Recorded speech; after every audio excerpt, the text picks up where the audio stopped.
En transport, Épernay s'inspire de Paris et de ses autolibes. Dès demain, les Sparnassiens pourront rouler dans des voitures électriques en autopartage. Une station vient d'être installée en centre-ville, comptée entre 2 et 5 euros. On embarque avec Sophie Dumais et Philippe Mercier. Avant de prendre possession du véhicule en autopartage, il a fallu s'inscrire au préalable sur la plateforme. Une fois le dossier accepté, il suffit de réserver depuis un smartphone, un ordinateur ou directement sur la borne. Les clés sont délivrées et vous pouvez bénéficier de ce mode de déplacement alternatif.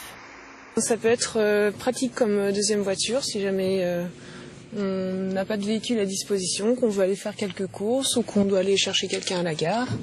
Voilà, ça a une bonne autonomie, donc depuis Épernay, on peut envisager d'aller jusqu'à Reims ou jusqu'à Besançon chercher des amis à la station TGV.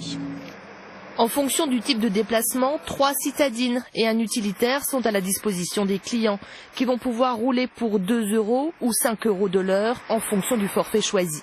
En cas de difficulté, les usagers sont accompagnés. On a une assistance 24 heures sur 24, 7 jours sur 7, qui est à la disposition des usagers, qu'il faut surtout pas hésiter à appeler, en cas de retard notamment, et en cas d'accrochage encore plus. En cas d'accrochage, on a une assurance tout risque qui va couvrir tout ce qui peut se passer.